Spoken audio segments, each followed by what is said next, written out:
Oh. So Italians, are they Hispanic or white? They're white. No, they're not. Yeah, they are. Uh-uh. They're like the Mexicans of Europe. Huh? What? I said they're like the Mexicans of Europe. No, that's the Sicilians. Actually, I'm Sicilian, so yeah. There you go. They've added so many layers of confusion. They're just hairy whites. So are they white or Italian? They're white. They're European whites. No. Then why are you asking? I just found out today they're not white. All right. I thought they were white because I thought Hate told me that they were white. Well, what are they? Mexican. Mexican. Well, they did use a lot of them in those spaghetti westerns. They did what? For Sicilians, they put them in as. If you watch the spaghetti westerns, they call them that because they were filmed in Italy. Uh-huh. For the bandits, they just used Sicilian guys. I thought they were filmed by Italian directors, or they were filmed in Italy too. Sicilians are darker. Like Eli Wallach. They're Italians, but they're from the south, and they're darker. That's where black mixed with the Africans. So they really don't know what they are? There's a whole Is that history. right? Did you see that Quentin Tarantino movie? Yeah. The Moors conquering Sicily? Yeah. True romance. Yeah. No. Yeah. Amazing. So I really don't know now. They're white. Maybe that should be a biblical question. Pontius Pilate, he was Italian. Oh, he was? Yes, he Roman, man. Were the Romans white? Yeah. There you go. I rest my case. Did they have spaghettis in his days? No, Marco Polo brought that. The noodle. Oh, he did? From where? Marco Polo was from Venice, but he went all the way, I think he made it all the way to China, brought back a bunch of things among the noodle. The noodle became pasta. And so he brought it from China? Silk Road. Yeah, eventually, yeah, he came back and said, look what I found. And they said, hey, let's put tomatoes on it, see what happens. And so they claim it, now they claim.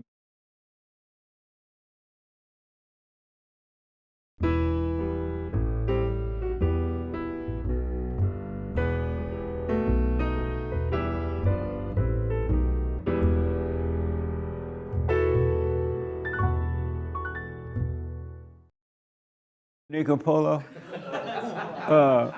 What's his name? Marco Polo. Marco Polo. What a mess. Good morning. Welcome to Fellowship. I am Jesse Lee Peterson. You all can get involved by going to our YouTube chat line, and Hake will pass on your questions and comments to me, all right? And good morning, y'all. Good morning. I have Hate to blame for this conversation about the Italian. Because he started this morning. And he said that that's why the white people don't like the Italians, because the Italians loudmouth. They're loudmouth people, and they say bad things. And then the world, they say bad things like Nicaragua and all that. And then the world blamed them because they think the Italians are white, right? But whites don't speak that way. Am I right? That's right. Nice. When Haig said Italians are not white. He said they're not white. Whereas before I thought he told me they were white. I mean, comparatively, but now at this point, all of Europe is. What? Even Persians are white. That's where they came from. The Aryan part of the world. If you look into, I don't know what subject that is, but yeah, the original whites come from Persia. And so they used to be Mexican, now they white? No, Mexicans aren't even a race. They're indigenous Indians mixed with a bunch of European, mostly Spanish. They're like mutts? I mean, unless you go to Oaxaca where they have their bloodline go back. So a Mexican is a mutt? A mix. A That's mixed what it mutt. actually means. What? That's what it actually means. What? They're mestizos, or how do you say? I don't know. Somebody help me out. Mosquitoes? No, mestizo. What? Mixed. They're mixed with Indian and European, Spanish. Really? Yeah. Thank you. Somebody speaks Spanish here. I don't. Thank I'm you. third generation. And black. Yes. The Mexican are black too, right? Yeah, Underground Railroad. Yeah. Man, no wonder y'all lost. I went to Mexico several times, And I didn't know Mexicans were black until I went to Mexico, and they were blacker than me. And they're like, oh, they're Mexicans. I'm like, really? But the light Mexicans don't like the dark Mexicans. Did you know that? I knew that there were some people like that, yeah. But Mexico is bad. As far as what? If you're like really black and you're a Mexican, you are not liked by the light-skinned blacks. I think that's global. I mean light-skinned Mexicans. That's global. I think in India they feel that way, and if you're dark in parts of Asia, they feel that way. Yeah, even in America, if you're light-skinned black, you're not liked by the dark-skinned black, and vice versa. But then white people will go pay money to get tan. I know, isn't that Go crazy? figure that one out. And then when they get a tan, they're not liked by the light white folks. What a mess, huh? Yeah. A mess. Anyway, a little history lesson. Did you have your hand about the Mexican or the Italian? Well, I'm saying I'm right here. I'm a Mexican, so. You a Mexican? Well, Mexican American. Do you know you're a mutt? Yeah, I'm comfortable with that. And you knew that already? Well, I'm not familiar. I mean, I'm familiar with the term, but I'm comfortable with the being a mutt. Yeah. You comfortable? So you walk around thinking I'm a mutt? No, I'm made in God's image, so yeah. Wow. So it's I'm a citizen from the Lord, so yeah. From who? From heaven. God does not make mutts. What? Everything he does is perfect. There you go. Yeah. Well, anyway, thank y'all. Anyway, how's everybody? Oh, that mess about them. Any questions? Yes, sir. Thank you. Somebody had a life this week. I was thinking about Christians say when Jesus died for our sins. I really don't understand that, but I had a question about sin, which is sin when you have a thought and feeling and you go with that thought and feeling? Is that what sin is? I'll get to that in a minute because now you're talking about the biblical question. No, I'm not. I asked what is he? I know, but it's related to that. All right. Yeah, I'll come to that. That was a good question. Did you want to talk about your mess? You made on time today. Almost. Do you want to talk about it? My mess? Yeah, you had said you had something you want to talk to me about, but you're always late because he black. Do you remember that, or it's been too long I have now? a list, but actually I have a different question. I listened to your Amber Rose episode Yeah, the other day. Very good, by the way. thank you. But she asked you, or you were asking her, who are you, and kind of going the back and forth. And then you mentioned that you would answer that question as well. And I think just even for my own personal, like, how do we answer that question correctly? Who are you? Don't answer it until you know who you are. That way you don't make up something. But I think in the interview, she says, okay, Jesse, how do I answer that question? You said, okay, I'll tell you later. And I listened to the whole episode hoping maybe you would. And we didn't get to it. Amazing. I'm glad I said that now. But yeah, answer it when you know who you are. Okay? All right. Any other questions? Who knows? Yes, sir. What exactly is unconsciousness or going unconscious? Because you use that word. It's when you are not 100% present right now, but instead you're thinking about the past or the future or this or that instead of being right here, body, soul, and mind right here. And you can observe it. You going unconscious. Yes, the more you practice being present, eventually you're going to catch yourself going unconscious by going into a thought, thinking about whatever, and you may to come right back. Right? Yeah. Because I do that a lot where I feel like I go in. You do what? I go Yeah. unconscious or I'm unaware, and then I come back to being present. Right. That's why you should practice, even if you have to go in 1,000 times, in and out your thought, you still practice staying present. Come back to it, no big deal. And eventually it become easier. After a while it'll be normal. Okay. It wouldn't be any effort at all. It's only because you've been so out of your thought for so long, living an unconscious life, thinking that you were living a conscious life, that it's difficult to do it right now. Okay. Amazing. Nice. Yes. Nice. Is she white, James, or Italian? I can't see her very closely. I think She's white. I'm white. Yeah, I'm really white. Oh, she white. So I have a question, and we actually talked about it today. Where you from? I'm from Denmark. Where? Denmark, so like next Oh, to Sweden. nice. Yeah, Denmark. Denmark. Yes. Nice. And I actually asked him because I was like thinking, does women, can they have like this fellowshipping? Because he has like friends. He's like when they're together, they get better. But when I'm with my friends, like girlfriends, I feel like it's not real. I can't be like honest and tell them like, pull yourself together. Or I'm like lying to them. Yeah. If it makes sense, I'm Yeah. not. That's not what real. women do. They lie to one another. Yeah. And Yeah. in the good old days, women were not allowed to hang out with a bunch of women too long. Yeah. You could go and kill a pig,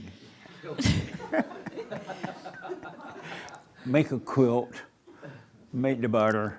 Yeah. But you could not hang out because they knew that women lied to one another. So it's not natural. Right. And Okay. women were not allowed to lie to one another. I mean, Yeah.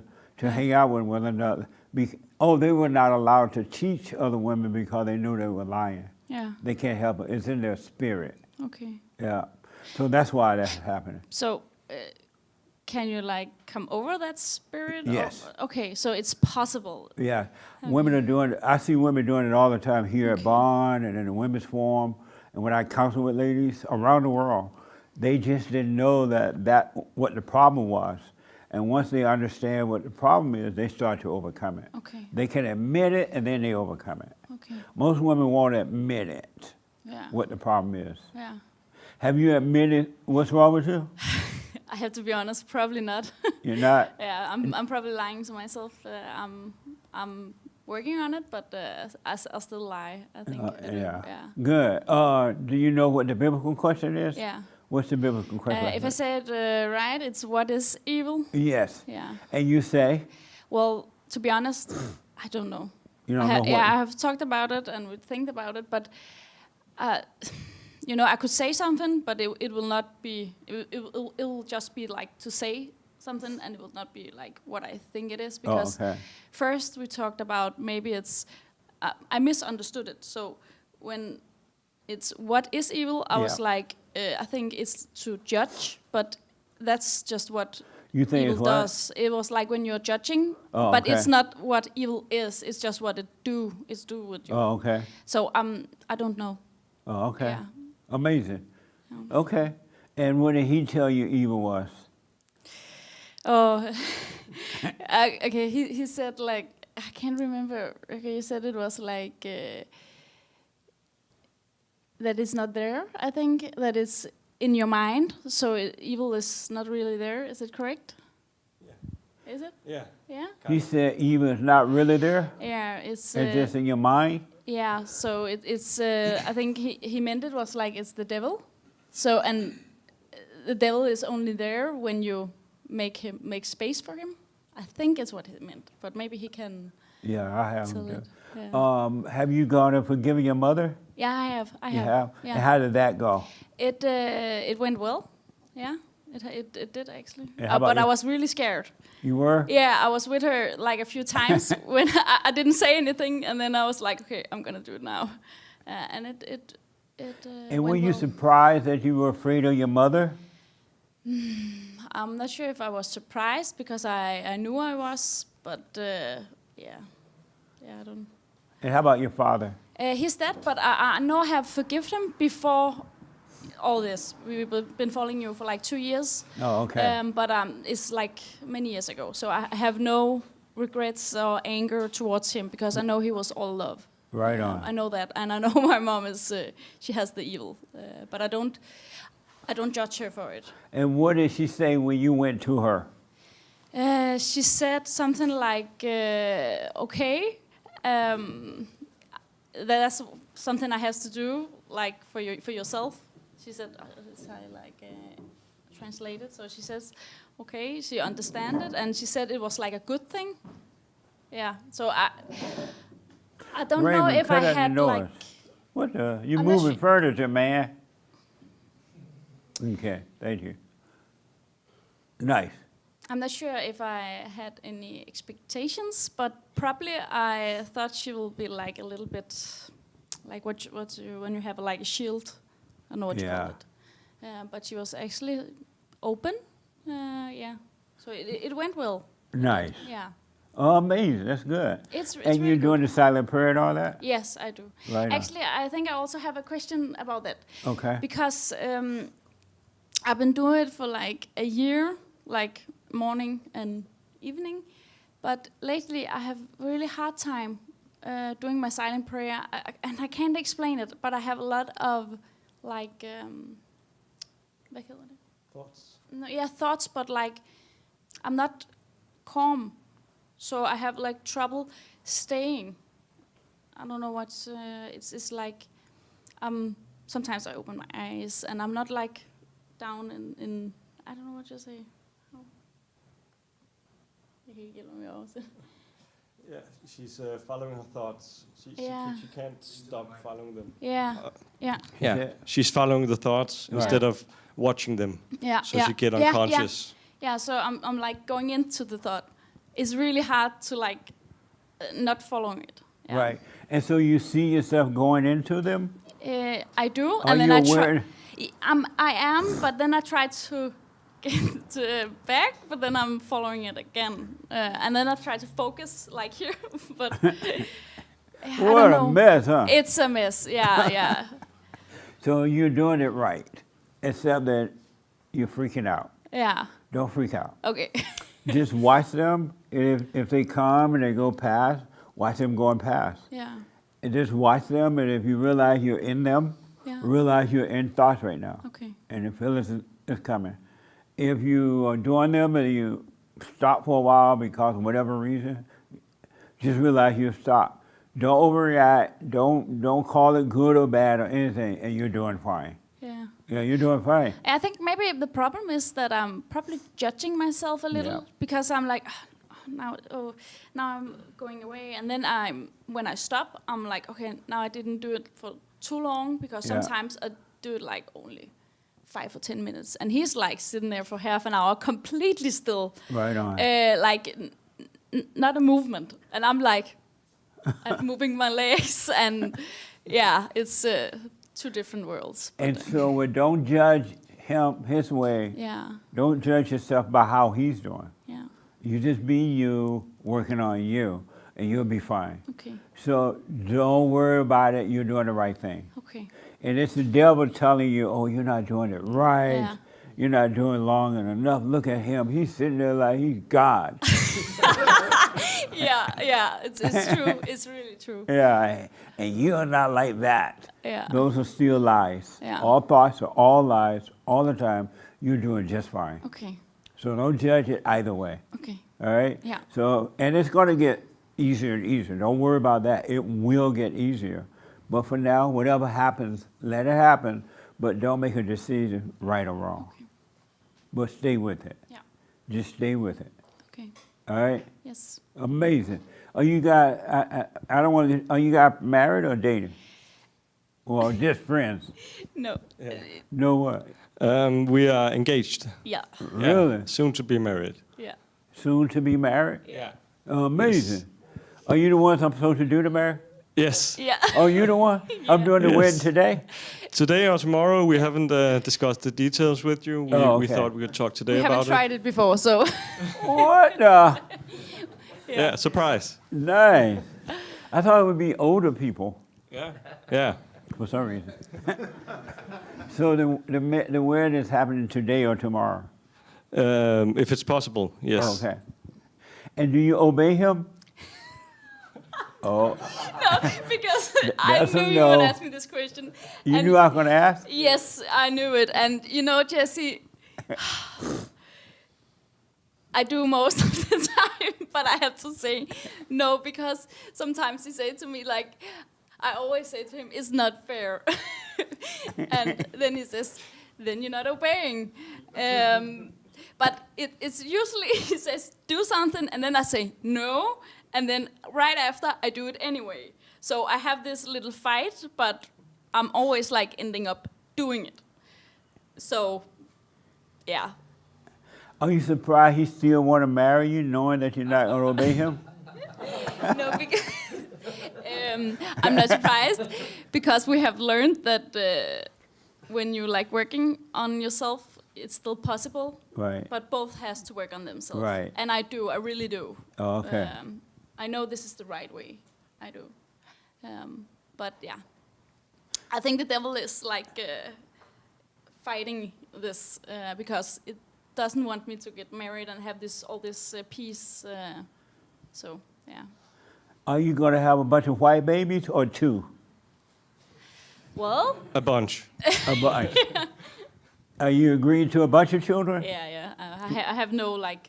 I would say limit, but it's like it seems weird, but yeah. You okay with 5, 10? Well, I haven't had like a dream of have like a special amount of kids. Right. So You just have them until God said no more. Yeah, it will happen. Right on. Amazing. Because really, you don't know if you can have any. So you can't like say I want to have 5 because maybe it's not like possible for you. You can't know that before you have like tried. Right. So, Absolutely. Yeah. Amazing. So you guys are getting married this week. That's Yeah, we do. crazy. And so what's wrong with you? She's not obeying you. Yeah. Yeah. I don't know, man. No, as she said, it's like she obeys me most of the time, like 99.999.9. But sometimes she doesn't, and it's frustrating. But she's working on herself, and she's really trying. I can feel it. She's doing the silent prayer every day, and really working on herself and listening to me. So. And so you think that she's going to get better, huh? I hope so. I'll marry her. She'll get better. No, that's amazing, man. That's good. Yeah. Right on. And you're working on yourself? Yes, I do. Like, as I tell her all the time, it's like the only thing I think about all day, and the only thing I want to do is working on myself. Yeah. Right so on.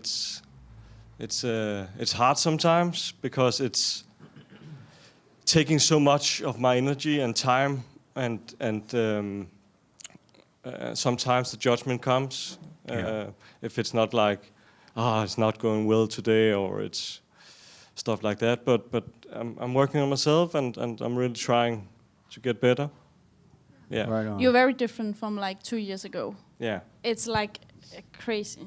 Yeah, so that's also why I know this is the right way. So Right on. yeah, because And how was he 2 years ago? well, he was like judging people. So when we were like, sometimes we were up in the fitness, he was like, "Oh, look at her, she's fat," or anything. So like he did that, and I was.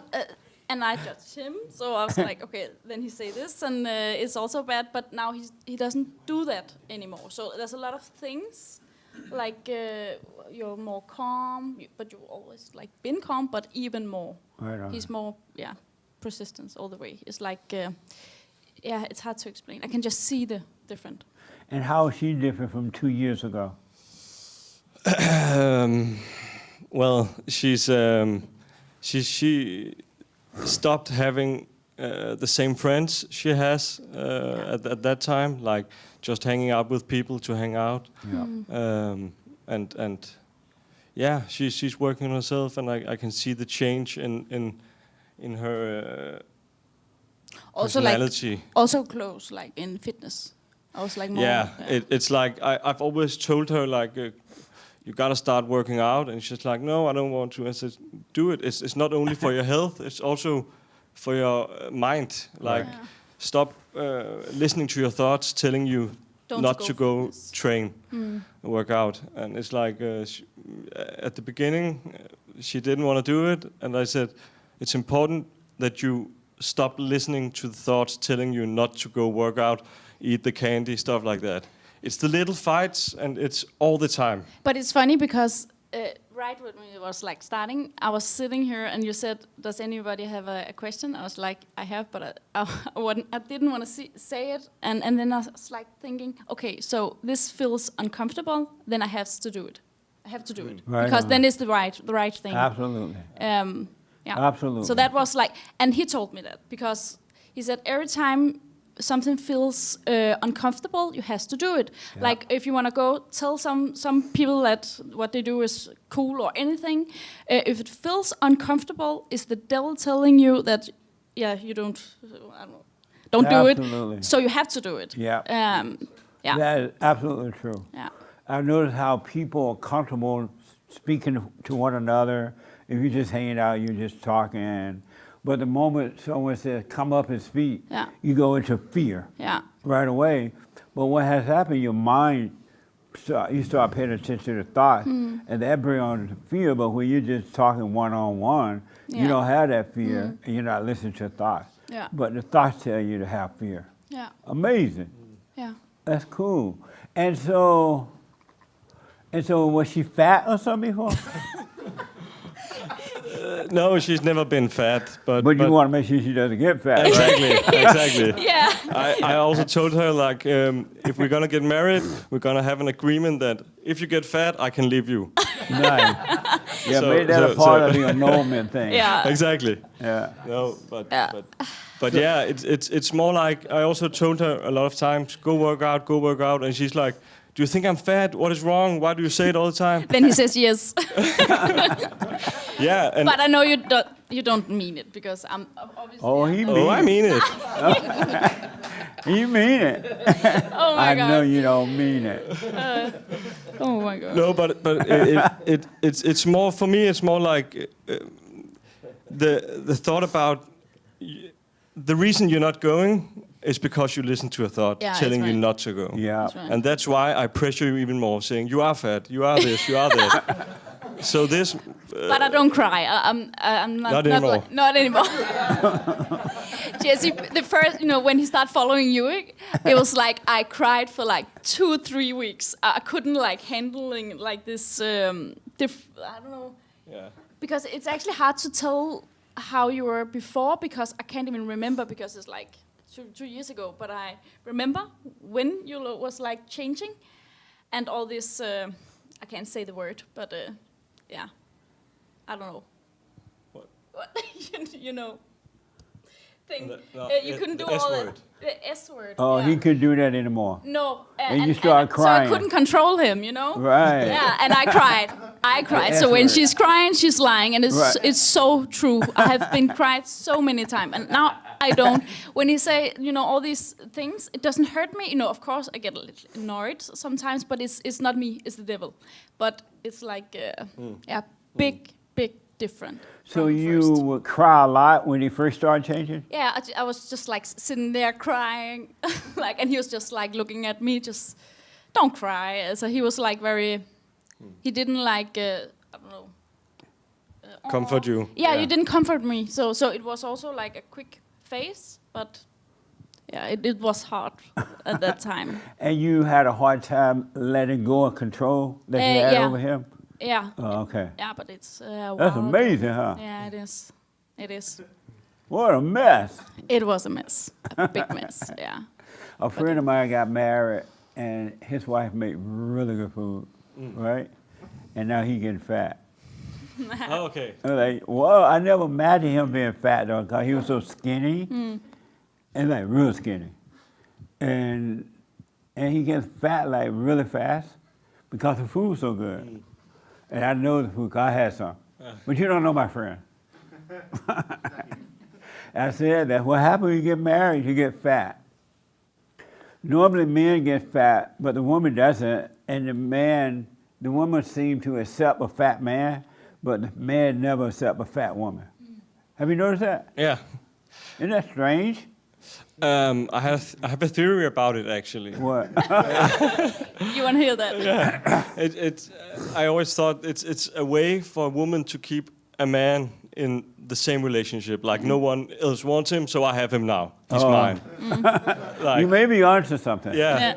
Yeah. That's because the two last things that men have to overcome is food and sex. Men have to, that's the last, once they conquer food and sex, they're totally free. And so, yeah, I know that because the woman will get mad if you don't eat her food, if you don't like it. Let's say she makes it, she's sweating to make it. And you don't say, oh, honey, I love this food, or you like pig it out. She'll get mad. What's wrong with my food? He's like, well, too much salt. And then she start crying. You don't like it.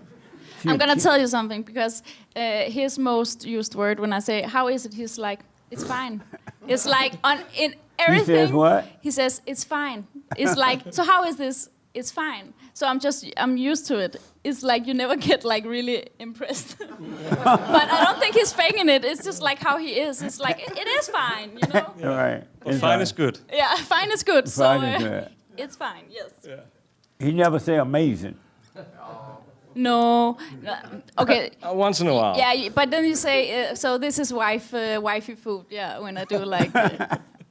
Amazing. Yeah. Well, nice. Congratulations. Thank you. Yeah. All right. Well, we'll talk later about when. Nice. Amazing. We're supposed to be doing that marriage today, and you guys are going to be witnesses.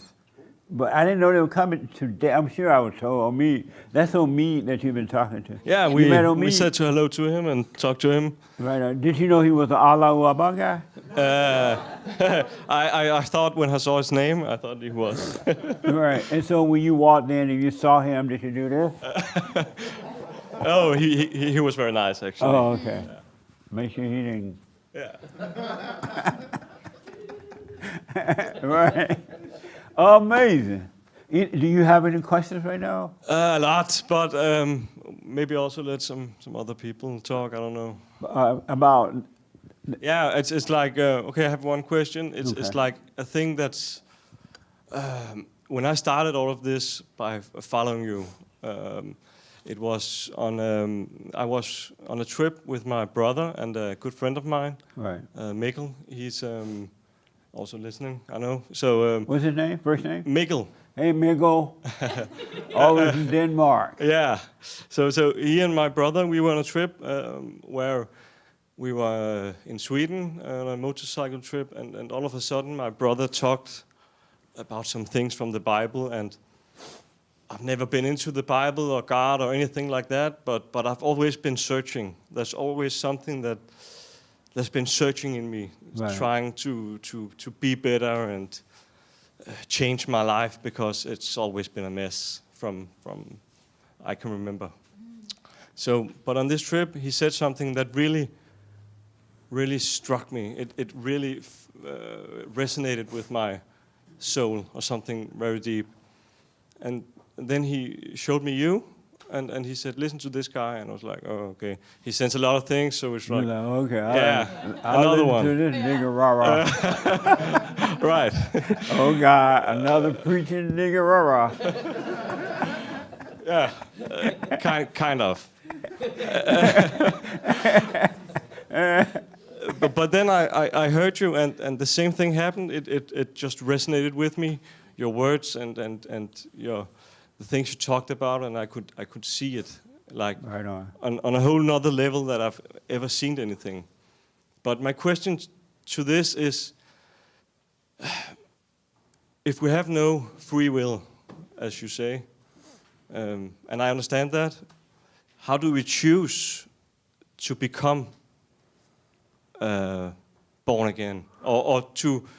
Because I didn't choose to listen to the stuff my brother said. Right. I didn't choose it. I had no interest in exactly that, but it just resonated with me. Right on. But it was because inside of you, you already knew the truth. It's always been there, just you forgot when you were traumatized, and you left home the truth. And you've been out in the wilderness, the imagination, you've been living there, but you knew something was wrong. You knew something was missing, and you wanted it. And because you wanted it, that's why it revealed itself to you. It brought you back to him, the truth, because that's what you wanted. Okay. Most people will hear the same thing and they're totally rejected. Yeah. Because that's not what they want. They don't want to return to the Father. They don't want the truth, and the truth is not going to present itself to anyone that doesn't want it.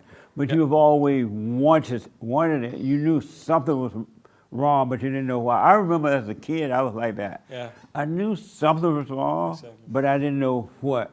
And I knew I missed my father. I wanted my father. I didn't know what that was all about. I didn't know wanting my earthly father was a real wanting for the spiritual father, the real father. And so you've been always wanting it, and you were not accepted. You would not accept all this other stuff around you because it didn't register with what was inside of you.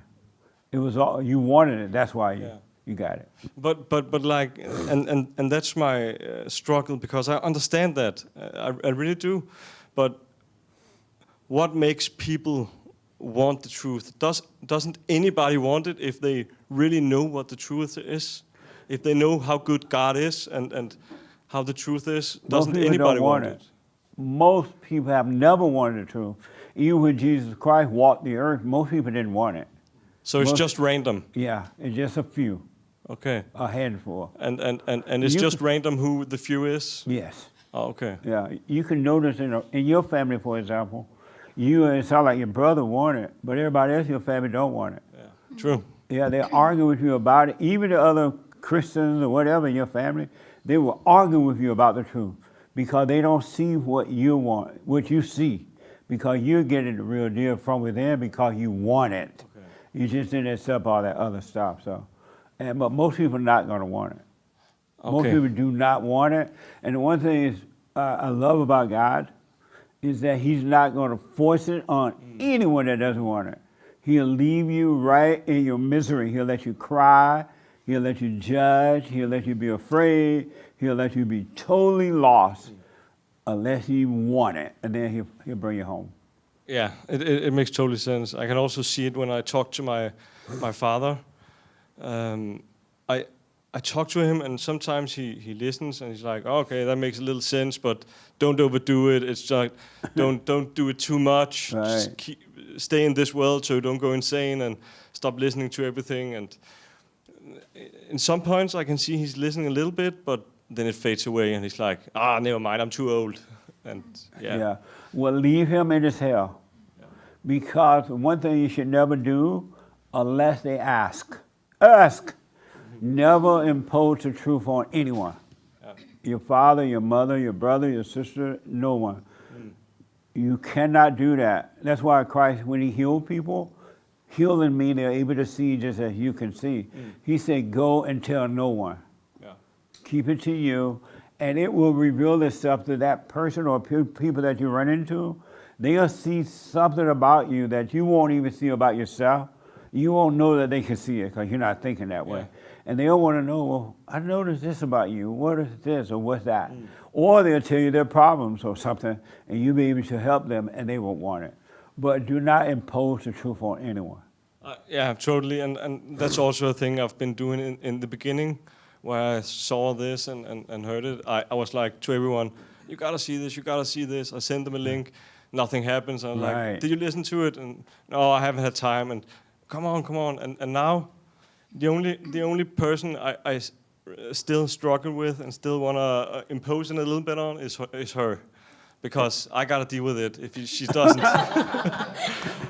So, but sometimes I catch myself imposing a little too much on her, and I'm like, okay, leave her alone, because maybe she loves her hell.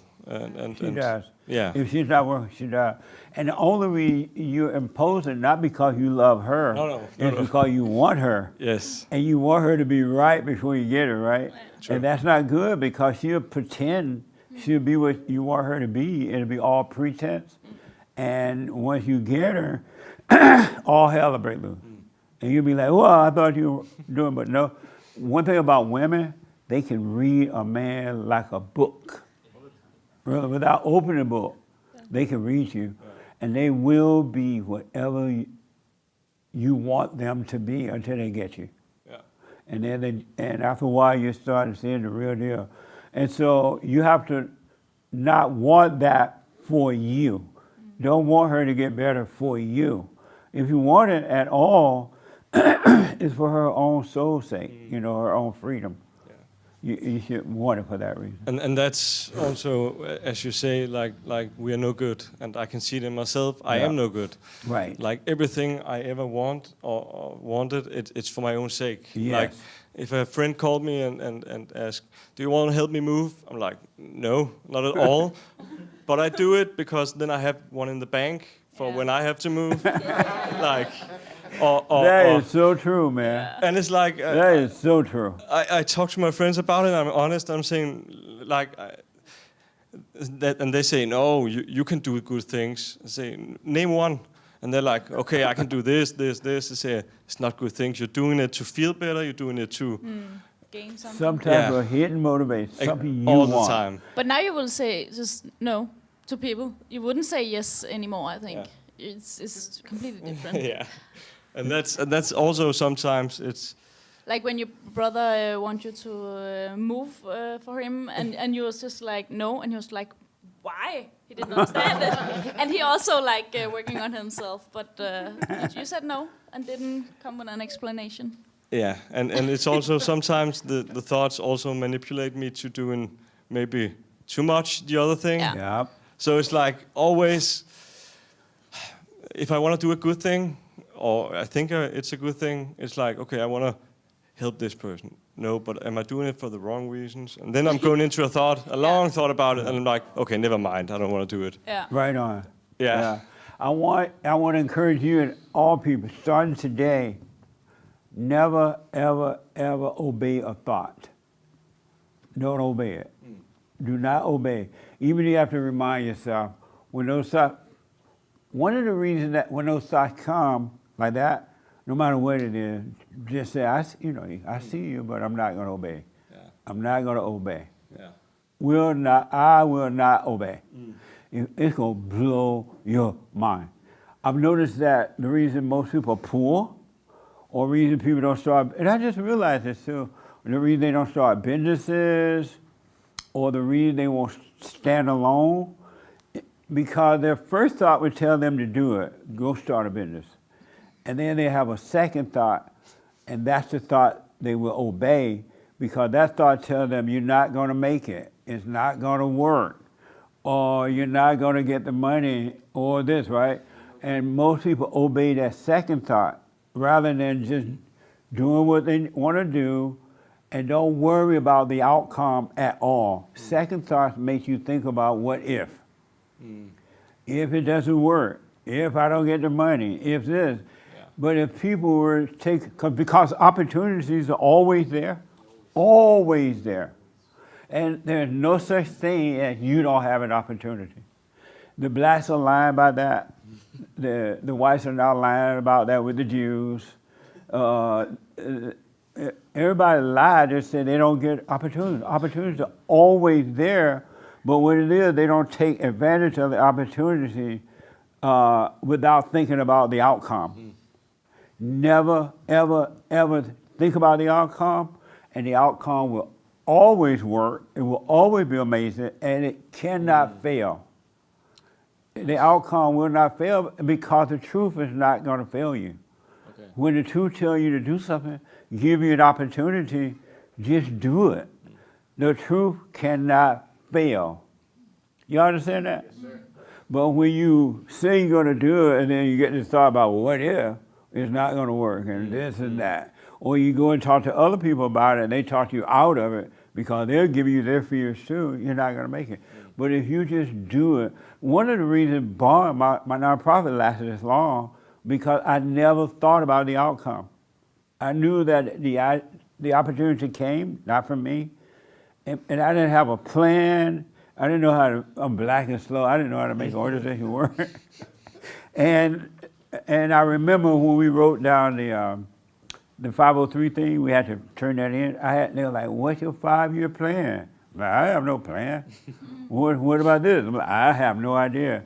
I've never had a plan, so I never had an outcome for it. If it works, it works. If it stops, it's over. it was the same with my janitorial service when I first started that. If you never think about the outcome, just take advantage of the opportunity and be grateful for the opportunity and never think about the outcome, the truth will not let you down. It will not let you down. Isn't that amazing? It's amazing. But every human being think about what if.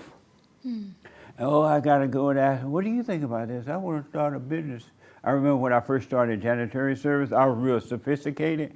I was black, but I was sophisticated. Because I had sophisticated friends. And they were like doctors and lawyers and nurses and everything because I worked for a hospital.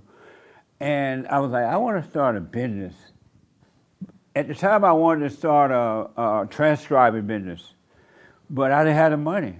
And then I realized, oh, I can start a janitorial business because it takes no money.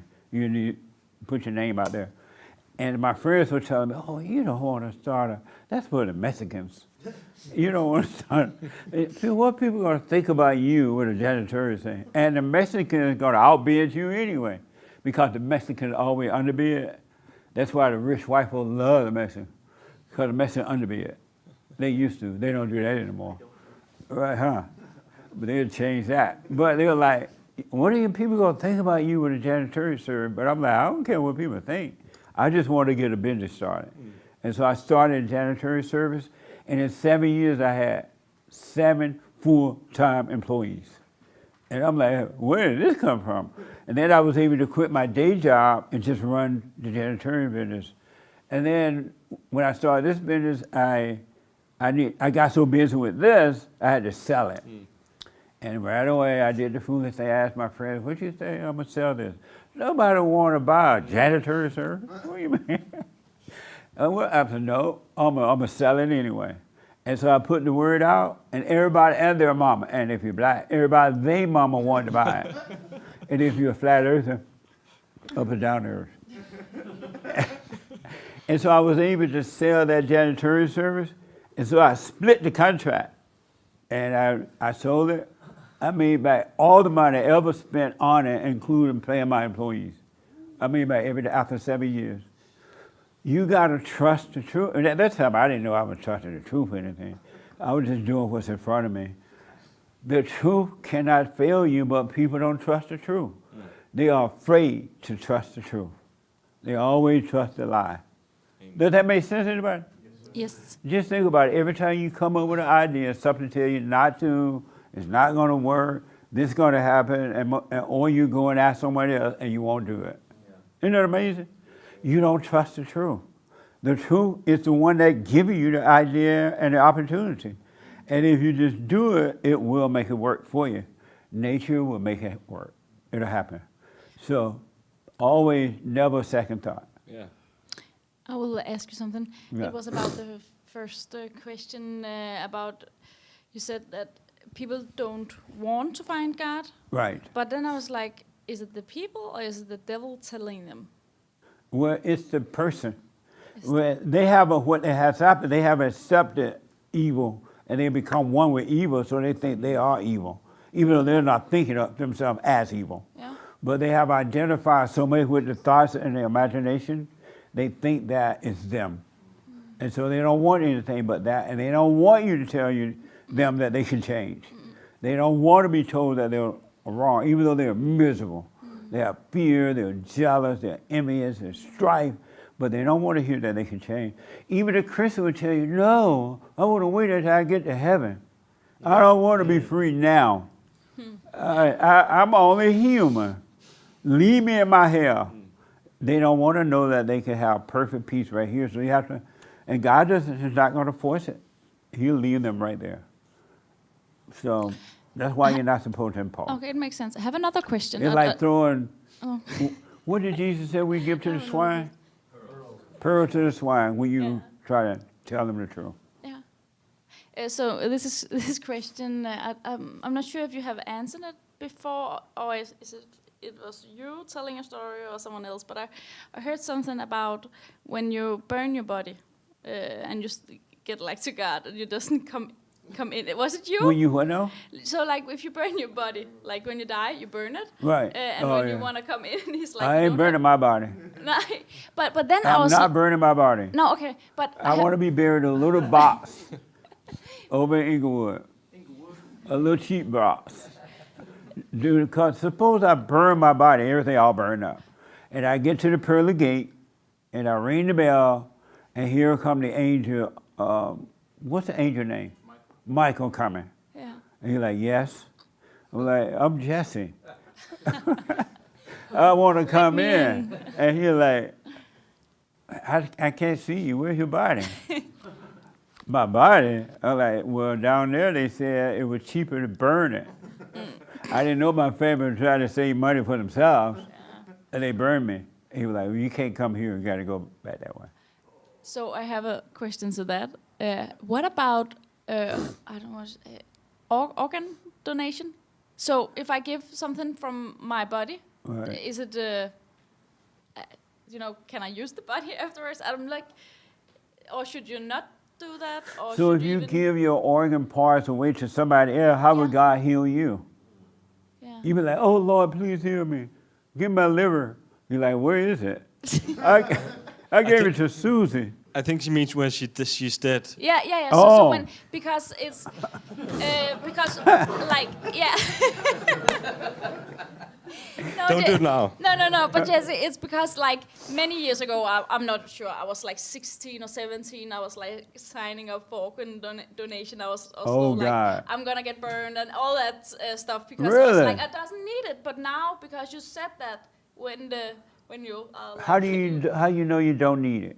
then I If don't you know. didn't need it, would God have given it to you? No. Oh yes. Oh, I don't. Jesse, No? I don't know because. You don't know if you didn't need a liver. You don't know if But God do I gave it need to you. my body, or is it like What? only? Do I need my body afterwards? Why take the risk? Yeah. To help others. That's Yeah, that's but- her point. Yeah. What? To help others when she's dead. She's like, if I can give my perfectly normal lungs to another person and help them live for Yeah. 80 years. But maybe. That's a mama attitude. Yeah. But maybe the person who doesn't have any lung is just meant to die. When it's time to die, it's time to die. But it's. Yeah. Or if God wants you to live a little longer, He'll heal your body. Okay. But Yeah. the doctor want money, Yeah. and the doctor make money off your body. Do you know in some parts of the world, body parts are very expensive to the point they kidnap people and take Yeah, their yeah. bodies, Yeah. parts? Yeah. I rest my case. Okay, so it makes sense now. I just had to ask the question because I was Right. like thinking about it after that story because otherwise I was just like, burn me, I don't care, but okay. That's amazing. Yeah. When I went down, when you go down to the DMV, they What? asked Where? Department of Motor Vehicle. That's what she's talking about. What? Organ. Oh, No, but when you Okay. go for your driver's license, they ask you, do you want to sign up to give away your body part? Yeah. that's Yeah. what she means. Oh, they have a DMV in Denmark? Mark? Yeah. Oh, they do? Yeah, kind of the same. Yeah, no, but Oh. I did it before I got my driver license. Oh, you I did saw it. like but I saw like I was before I was 18. I saw like a campaign about it, and I was like, it makes sense, and I did it. So, but I'm 28 now, so it's 12 years ago. Did you let them know you changed your mind? No, because I just changed my mind now, like. No. Oh, right now. So I'm gonna keep it. Yeah. I'm gonna keep it right now. Yeah. What a mess. How can people convince you to give away your body part that God gave you? And Yeah. yet you want God to heal that part that's sick, and it's gone. And you let them in the hospital about to die, and somebody else smiling. What a mess, huh? Yes. I used to donate blood because I was broke before. And was that bad? I don't know. It all depends on how often you do it. I was doing it once a don't- week. I was broke. Yeah, I know people who they're Used to, it's not anymore. drug addicts, Oh, no. and they go every month and sell blood. I wouldn't do that, but I wouldn't No, I recommend. wasn't on drugs either. I just donated Right. blood because it was like 150 buckies. So Yeah. I don't know. I think blood tends to make itself come back, right? Yes. What would you say to the people, I'm sure somebody online is thinking this, that the reason why people are kidnapping people and taking their body parts is because it's very rare to get a healthy organ. And a lot of people, maybe not enough people, are donating on their free will. What would you say to that? That's not true. They're doing it for the money. Human beings do, as you were saying earlier, all human beings have a motivation. They're doing it for the money, but the wealthy person is buying it because there's not enough available. When you go to the hospital for a transplant, it's not instant. Right. It's not like buying a bag of chips. But the wealthy person is buying it because it's available. They don't care about this person going to die now they have their body part. It's still self-interest. Who did? Well, That's why it's on the DMV. Yeah, so when they're dying. But you have to take it before they die, right? When they're dying, or right after they die in a car accident, Right. they say, "Oh, he's dead." Then they'll go and Oh, they harvest take it out after you're dead? after you're dead. Oh, okay. Yeah. Maybe But that'll it's be still okay. working. I want to say something. I want to ask If something. you're like dead and your heart stopped and that little machine thing stopped, you look up and you see that it stopped. Yeah. You dead. Yeah. Then that's fine, I get. But I still don't want mine given away. Okay, so what if in 100 years we're going to have whatever, how many billions of people are going to live on this earth? Everybody gets a tombstone? What? Everybody gets a tombstone and gets buried? It's like the whole world is going to be covered in tombstones. No. So what's wrong with getting cremated? Everybody gonna be dead? Well, I'm just saying, you're gonna in 100 years, you're gonna have billions of people that have lived on this earth. If we all get buried and nobody Right. gets cremated, you're just gonna have a world full of tombstones. It's kind of selfish. No, now they can do them. Now when you die, they put you in the grave with someone else. Yeah. They put you. Did y'all know that?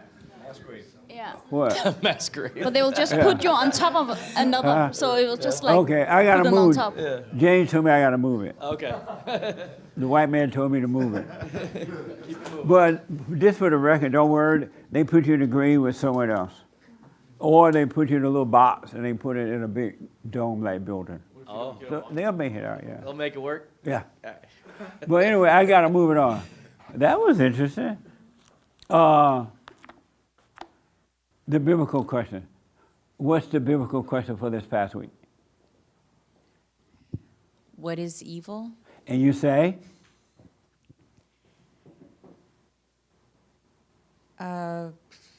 Anger is Okay. evil. Actually, I had a hard time kind of figuring out because it seems like everything is evil.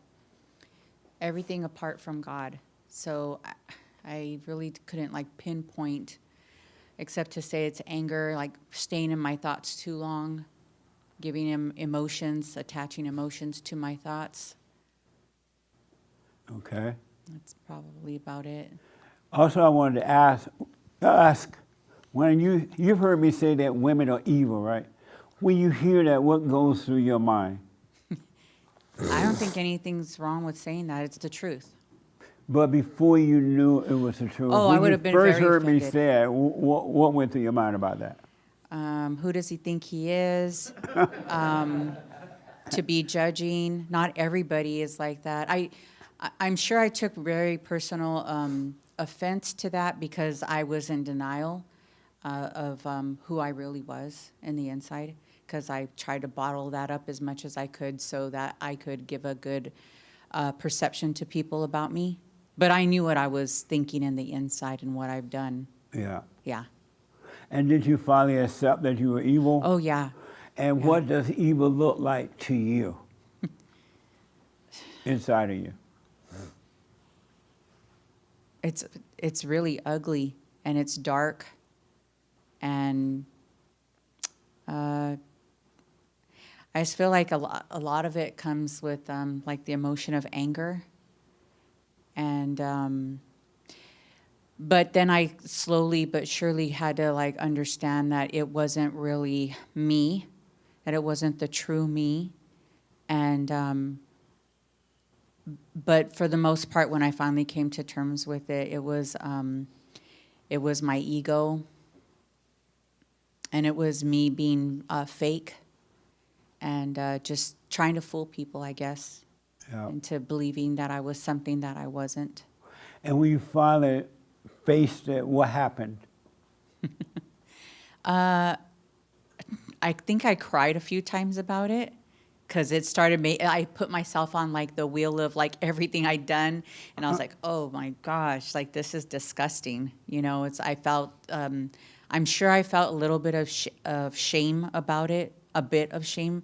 But again, I was like just trying to go through it within myself. And then I finally was starting to be able to say, I was able to admit it mostly to my daughter, because I tried to hide it from her the most. Yeah. So I think it made it, I guess I was ready to like kind of like pull off the fake me, the mask of, you know, deceiving. Amazing. And deceiving myself more than anything. Absolutely. Yeah, lying to myself and just trying to put that, put a bow on a ugly or unwanted thing, you know, like just trying to make it seem better somehow, but it wasn't, it was never amazing. okay. Yeah. Yeah. What is the biblical question? What is evil? And you say? I talked to my mom about this earlier this week because I was like, I don't know what evil is, and I had to Google it because I was just really lost trying to figure it and what out. did Google say? I don't even remember, but okay. But she had a good answer that she didn't say, so I'll steal it.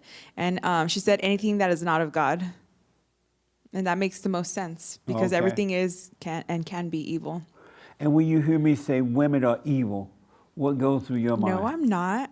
That's the first thing. I'm not evil. Right. Not me. I know some women are, but I'm not. And what makes you say you are not evil? Because I always thought I had a really good heart.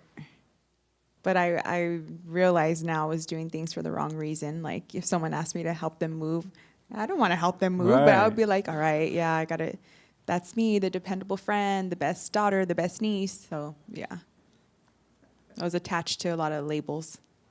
Amazing. Mm-hmm. And how do you deal with the evil in you now?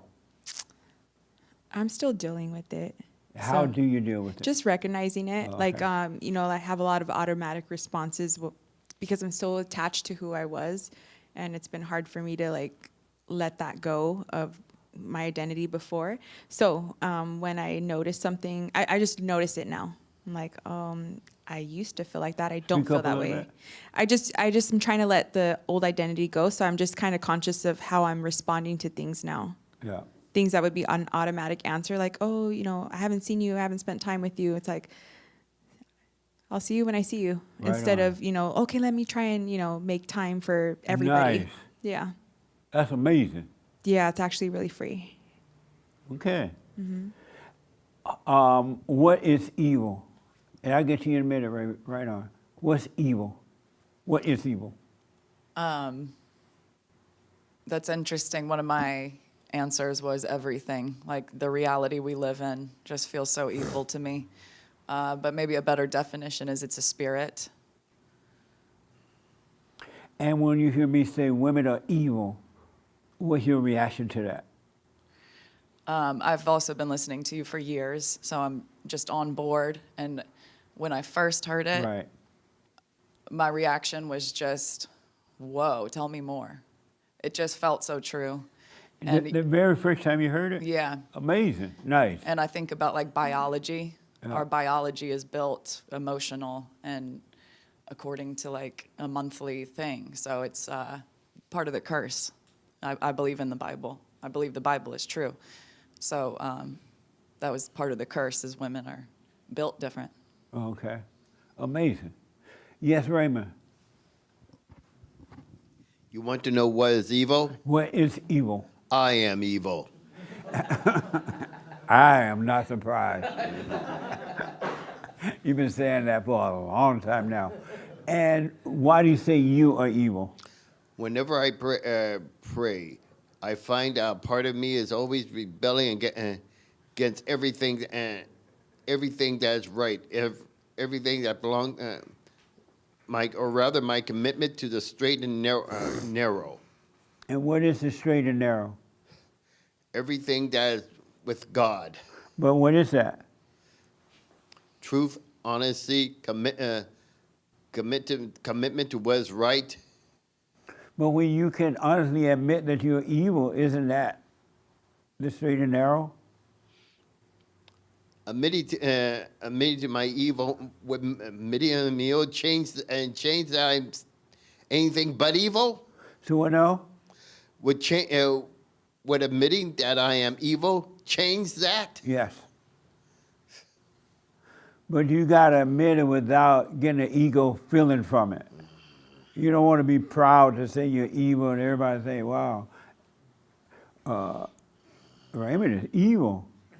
I just love telling people I'm evil.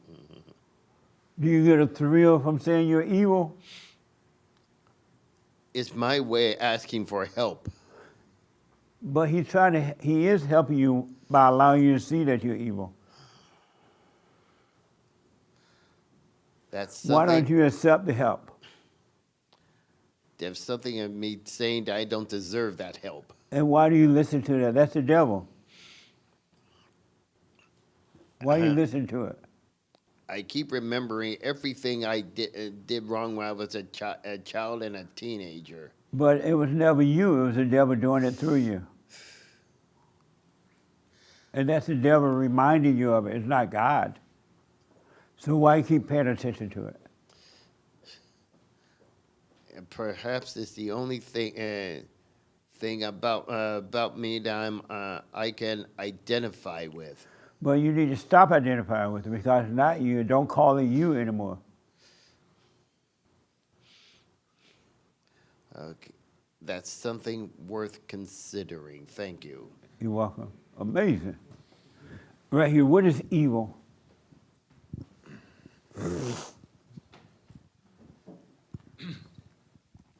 I would say evil is anything absent of the present. Anything what? Anything that's not present. Meaning what? Everything. Thoughts, anger, all the things you see in the world that are happening. Is this building evil? No. The Is buildings, the highway evil? those are in the present. You say anything that's not in the present? Yeah. Oh, I see. Anything that's not with God is evil. Oh, okay. And when you hear me say women are evil, what do you think about that? I know women are evil. What? I know women are evil because I saw my mother Oh, as a child, how she was. But I didn't know all women were evil, I'll be honest. I just thought it was a select few. You thought it was just your mother only? Yeah. My mother and a couple of my cousins. Oh, yeah? Yeah. And so you see the evil in them, or you recognize the evil in them? I do, and I actually want to ask you, what is the best way to deal with it sometimes? Like the evil in others? In other women, yeah. By not dealing with it. Okay. When you date, or when you go out with women, or you just hanging out with them, don't try to change them. Don't try to figure them out. Don't cater to them. Don't want to hold them. Don't be weak. You be yourself. Just treat them the way you would treat anyone that you're talking to or hanging out with. Do not treat them special at all. Then you can help them. That's what they want. Women want someone that, a guy or anyone really, that's going to treat them normal, like they would treat anyone. But men don't treat women like that because they want something from the men, from the women. Mm-hmm. And so they treat the women as though they're special or cater to them or try to please them. And the women see you being weak doing that, and she'll take advantage of it. She doesn't want to, and yes, she does want to, but she'll see that you're weak and she'll control you. Yeah, those But things. if you just treat them like anybody without any plan or idea in your head, you'll be fine. I understand that when you're with a woman, I understand those things that you're talking about, like if you're together with a woman. Right. But what if it's like, let's say at work. Same thing. Okay. Like if a woman wants your attention or thinks she's entitled to your friendship or whatever, and she doesn't get it, and she starts acting like nasty, you know? But you don't really know this person like that. You just kind of, it's like a work thing. Right. Same way, you just kind of. Ignore it. Don't argue with it. Give it no play because that's the devil in her. Got it. Treat her, you still treat her like you would. When men try to hit on you at work, what do you do? Trying to remember if that happened before. I used to work at a club, and yeah, sometimes I would just, just not react to it. Same thing with a woman. Yeah. Don't react to the devil inside of you or inside of others. Okay. You are the light, and the light doesn't react to the darkness at all. Yeah. Because the light knows that the darkness has no power, no authority, nothing. It is defeated. Yeah. And so if it's darkness happening in you or happening somewhere else, don't react to it. It has no power, no authority. It cannot hurt you. It'll try to hurt you, but it cannot hurt you. So if this woman or women like that in the office, ignore them. You still do your job. If you have to communicate with them, communicate with them while they're acting crazy. They'll like give you attitude, they're acting out, but it's not happening to you, it's happening to them.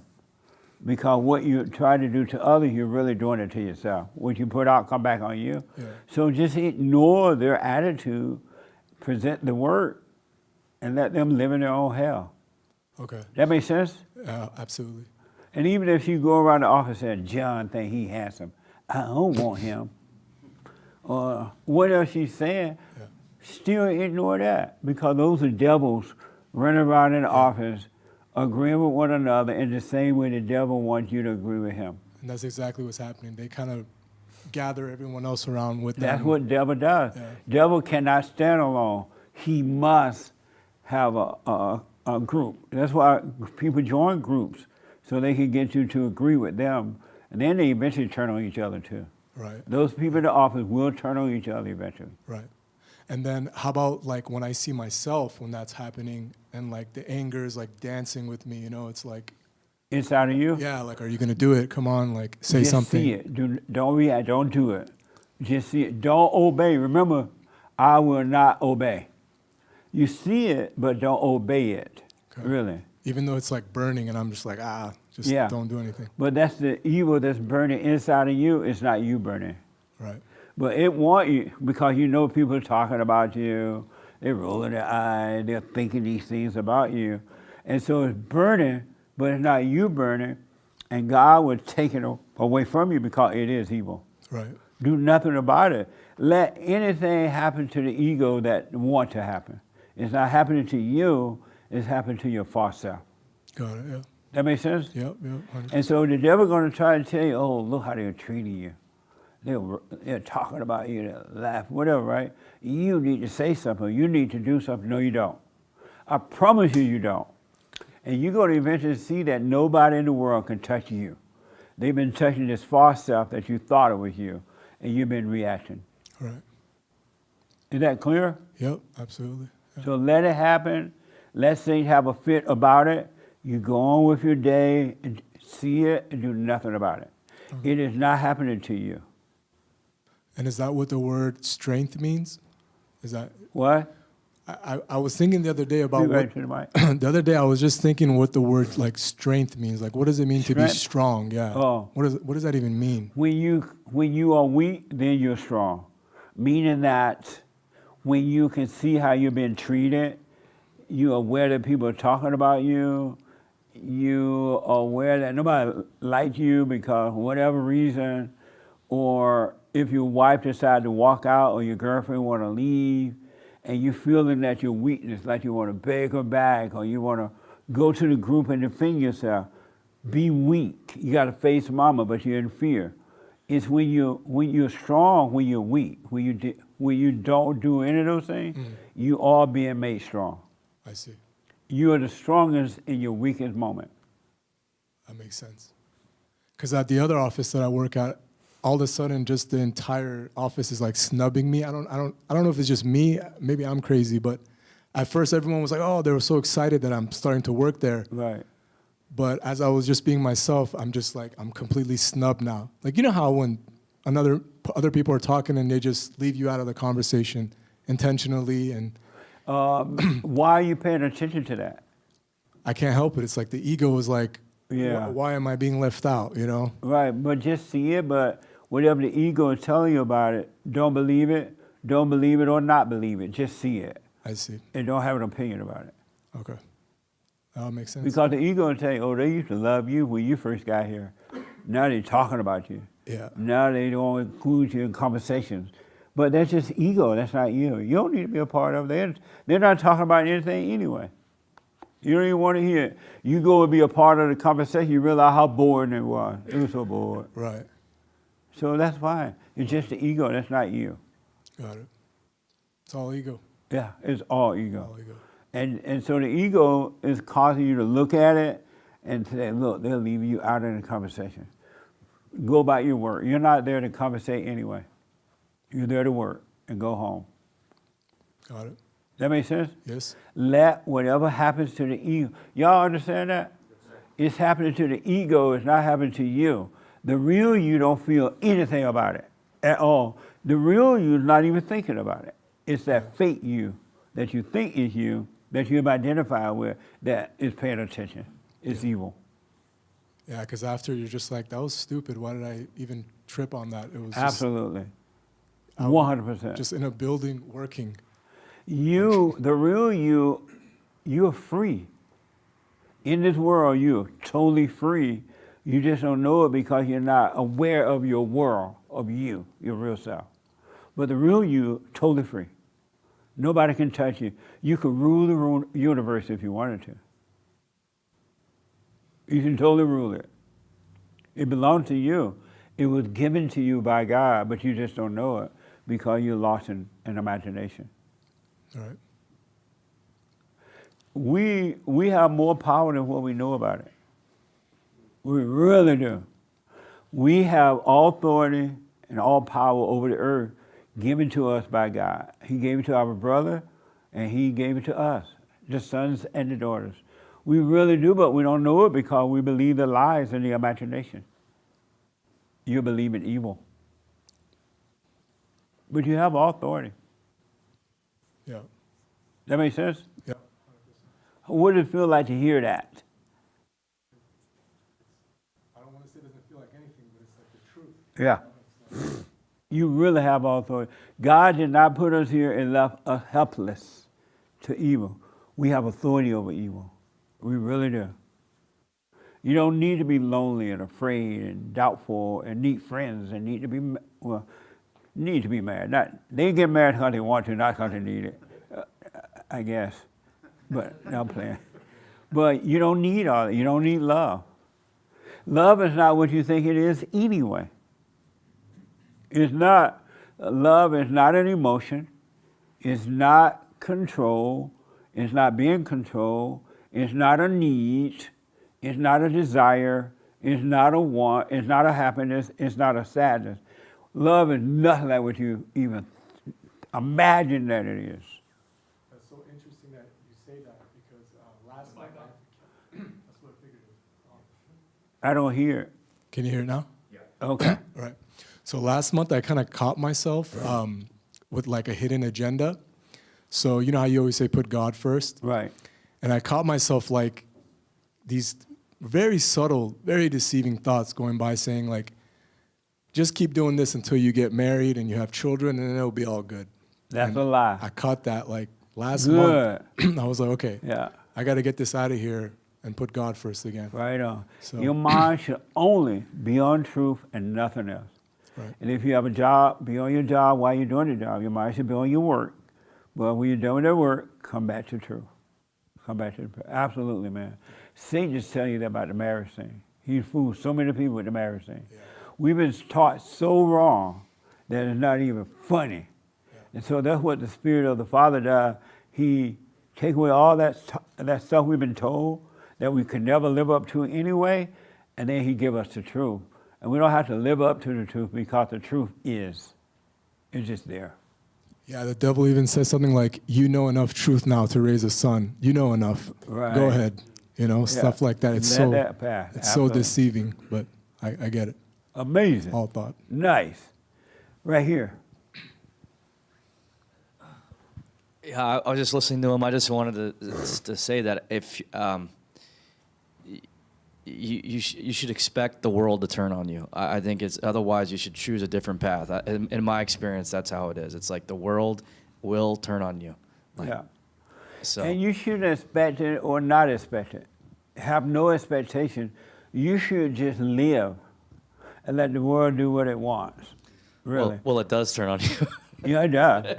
And it's because the people have not. They love hell. They love their misery. So right. That's why they do it. But don't walk around, not that you're saying this, I don't think, no. But don't walk around thinking, oh, I got the light, now everybody's going to turn on me, right? But just let whatever happen in the world to the people and don't be concerned about it. Put it But this- it will happen. Yeah, put it this way: so many people have turned on me for no reason whatsoever. So, Absolutely.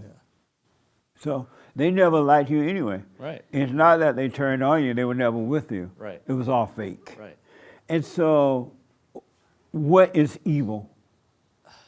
Since you have the mic. yeah, I think it's complete. It's the absence of love.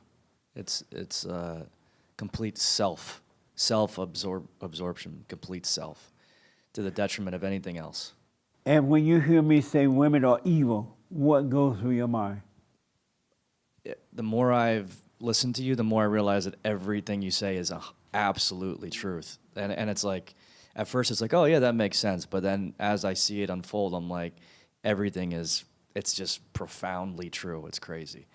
And when you first heard me say that, what was your reaction? Do you remember? Well, I think the word evil is not very common in our world today. It sure isn't. And you rarely hear people say that they're evil. Right. Or, oh, she's evil, he is evil, anything. You're right about that. so when you say it to people that are not in this little fellowship, it's a very... This is not a little fellowship. Whatever. How's your little job? It's not very popular, I'll tell you that Right. much. In truth, it's not popular. Right.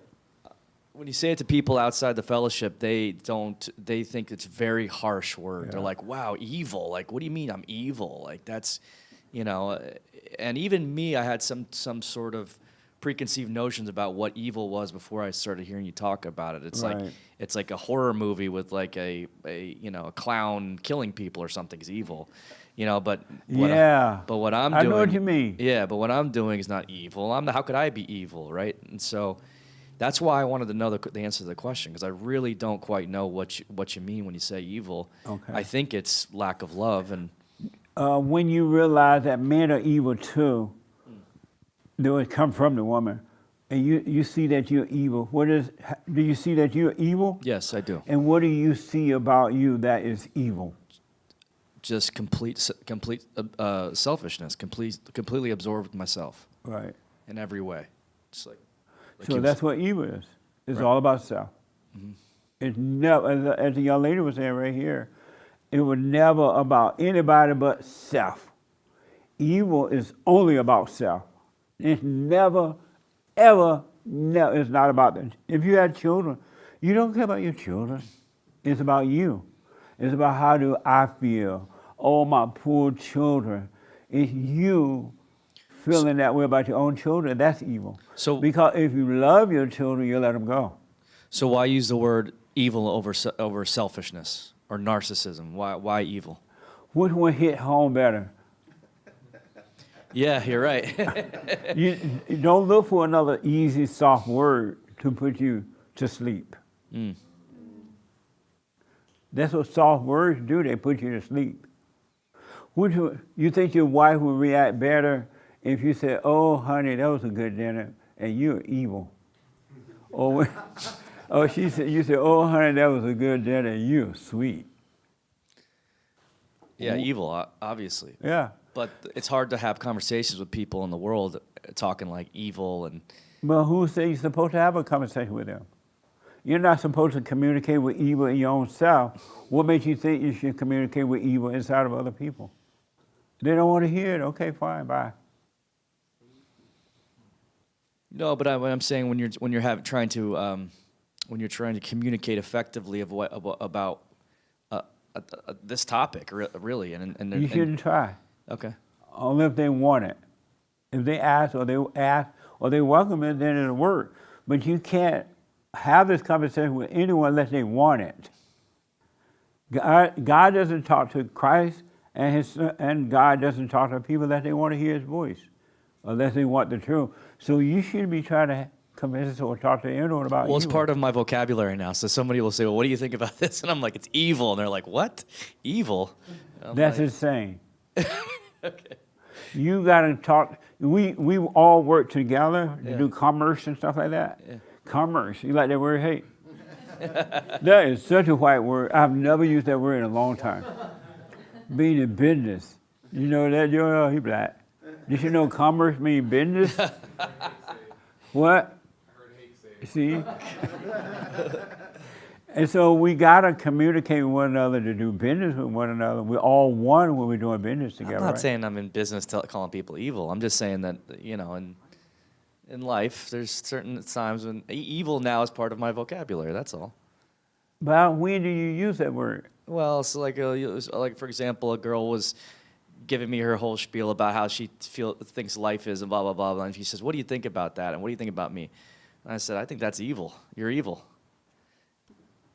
She was just asking me, and I just told her, you know. And I said, I'm evil too, you know. So, and why did you have to say you were evil? Make her feel better. See?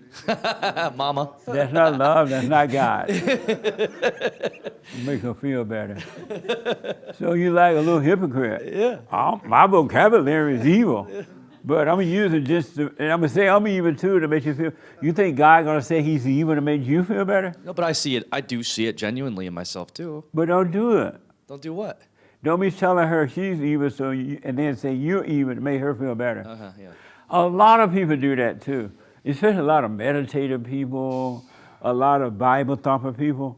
They'll tell you if they brought up something bad about themselves, about you, they would say, but I'm like that too. Like, shut up. Make me want to cuss. Why do you have to say I'm like that in order to tell somebody else the truth about themselves? Yeah, because it would hurt my ego to just let it sit and say, you know, point the finger and then just sit in it. Does anyone in this room, others, join that in order to correct someone? You say, I'm like that too? Do it or don't do it? Do that. You do that. Yeah. Amazing. Why do you do it? Why I do it? Well, I was thinking, the thing is, we do it because it feels nice. See that? Yeah, that's we do, evil. Yeah, we have to do. Christ the thing said who that you're a doesn't bag feel of bones, you're like a dog, you're no good. But Christ never said, but I'm like that too. No, he doesn't. But it's, so as his daughter, why do you need, well, Christ's sister, why do you need to do that? Do what? I don't understand. I'm like that too. Why I need to do that. Well, I don't need to. But why? Oh, you said to be nice. Yeah, but I don't do it as much, but I do it sometimes, and then afterwards I'm like, shit. But I do it because then I feel better with myself, because then I'm nicer to them. But it's wrong. That's it's completely evil. wrong. Can I hear you? That's evil. Yeah. That's terrible. But that's we evil. do That's it because not love. it feels nice. We do it because it feels nice, and we has to do the thing who doesn't feel nice. So, but you don't walk around every day telling people that they're evil. What? You could have a conversation with folks without saying you're evil. Well, I'm not saying people are evil, so I haven't said it to anybody, I think. Oh, except your fiance. Yeah, yeah. I'm not having these conversations with many people. We have it together, but I'm not like talking with other people. Right on. But don't walk around telling everybody I'm evil. Oh, you're evil, but I'm like that too. How you gonna help them if you're evil? How can evil help evil? Why do you do it? And then I want to go to the young lady here and right there. What do I do? No. Okay. Yeah. What do I do but I do it too? Yeah. I mean, it's the obvious. You're taking the edge off of what you told them. And where is the love in that? Well, it's kind of cowardice, actually, on my part. It is. Yeah. I don't want to sit there and just, I want to make the air a little softer. And why? I don't know. Oh, you said cowardly. You're a coward. Yeah, I think so. What a beta male. Yeah. It is. But and there's no love in that. I don't do it as often as other people, though. I mean, most people that know me. I feel better now. No, I think I've always kind of been a little bit too much truth. Meaning what? I've been told very often, like, that's too much. And so that's my way of taking that back a little bit. Because I've always been very direct with people. That's why New York was so comfortable for me. Were you judgmental of them when you were being direct? Because you could be direct with other people, but yet you're judging them. And that's no love in that either. I think it was a mixture. There were times where, because I can't be right all the time. So sure, I probably was just being a jerk at times. But there were other times where people asked me the question. And what is evil? I kind of agree with what everybody said. I've always thought it was just a selfishness, a calculated, strategic selfishness. Okay. And when you hear that women, when you first heard that women were evil, what was your reaction to it, if you can remember? I was raised by a single mother. What? I was raised by a single mother. So I think at first I looked at the world like, I looked at my mother like, oh, this poor woman had to do this on her own. So I think I defended women because of that first. And so when you first heard me say that, you thought what? That's probably why I wasn't very religious at first. I thought it was, I didn't agree with it. You did not agree? Not at first. Oh, okay. I've heard that a long time ago. And when you see that you're evil, do you see that you're evil? Yes. And what was it like to first discover that you were evil? It was harsh. It was hard for you? I didn't like it. And why not? Because you're raised to think that, like, that's not optimal. That's not what you want to be. You want to be good. Yeah. So it's like you try to distance yourself from that. From being evil? Yeah, but not in the right way. You just, like, It's funny how people think doing good, what they call good for others, is good. They think that makes them good. And that is so crazy. Now it's crazy to me. That they think doing good is good, make them good, and it's not. And you don't even do good when you think you're doing good. Is this connected to, like, don't let your, I don't know if it's the left or right hand know. You know, in the Bible it says don't let your left hand, God, I don't remember this. Somebody help me out here. Don't let your right hand know what your left hand is doing. Right. It means that don't hold on to anything. Don't hold on to the truth or a lie. Let it all pass. I also thought it meant, like, if you're going to do good, just do it. Don't be using it as, look at me, I did good. No, it means don't hold on to did the the truth. whole- Don't hold on to anything. All right. Because if you hold on to it, you're going to try to make it work, and it's not going to work because it's not what you think it is. You can't think what truth is, right? Mm. Or if you hear a lie, you hold on to the lie, it's going to affect you in a negative way too.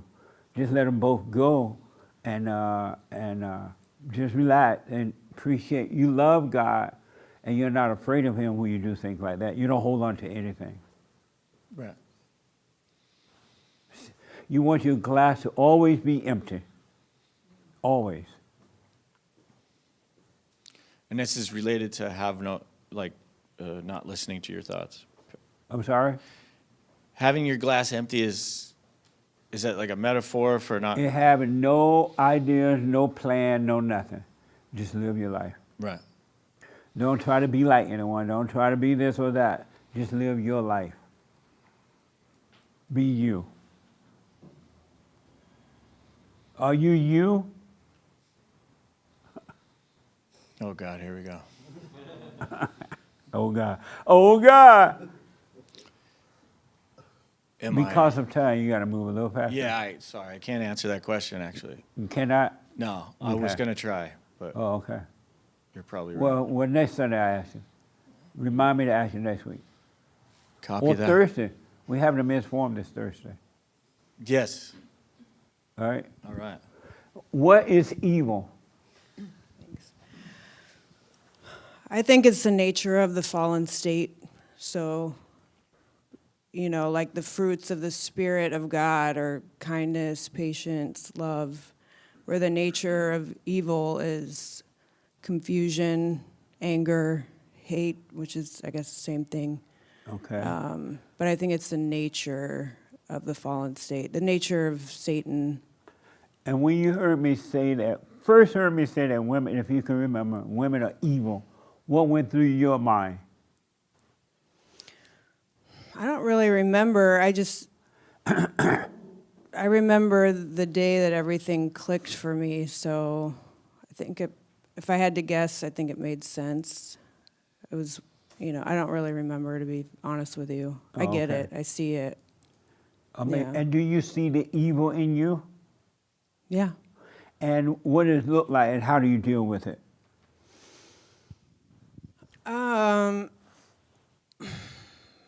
Well, this last like month and a half has been, and there is an answer to this in saying this, has been kind of like being in a pinball machine, and I just got slung into the wave of whatever life is.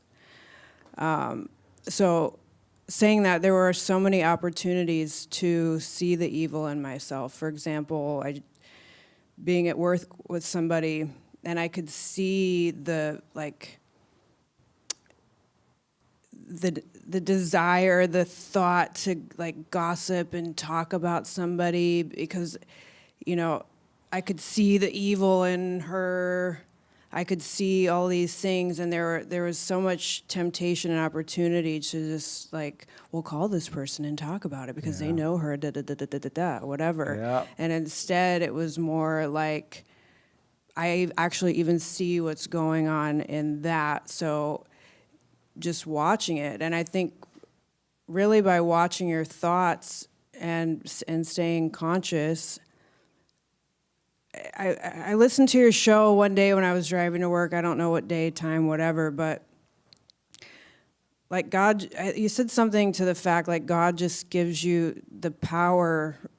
I'm kind of mincing words, but like I don't need to search for anything. I don't need to do anything. I don't have anything to do. Nothing comes from me. It's like it's already been done, and it really is just staying present. Yeah. And the more that I did that, the more Satan got so ticked off around me. It almost became funny, not like a jester, like laughing and sitting on a throne, like this is hilarious, but like funny in the fact that I think I have anything to do with it. Like comical that I think at any point that I have control, power, and myself. I don't even know how to explain it, but I mean, I guess to answer your question 5 minutes later, like how do I deal with it? It really is just paying attention and staying conscious. And the second that I don't, I forget a list at home and I drive over to the valley with no list, and I can remember the moment I got irritated and got lost in the feeling and the thought that made me forget the list. And I don't even like go into, I think years past, I would say like, I would beat myself up and you didn't stay conscious. That's just more thoughts, more Satan. And instead I was like, well, you forgot the list and you're gonna walk through the entire store. And if you forget something, all is well. Right. Like it doesn't, nothing really matters. I knew you were going through something because I haven't heard from you in a minute. And I'm going to tell your sister today on the air. Oh, shout out to Emily. Yeah, shout out. Well, I'm glad. Don't give up on you. No, I don't. What happened? You stay with it, stay with it. There's no choice anymore. Yeah. I mean, just between personal things in my life and then just a job that I just haven't been literally available to come here. So I'm not going anywhere. All right. Well, you stay with it, whatever. I am. Right on. What is evil, the young lady? I got to move a little faster now because I lied already. I'm supposed to be ending it right now. What is evil? I guess I'll just say the devil. The devil? Yeah. Meaning what?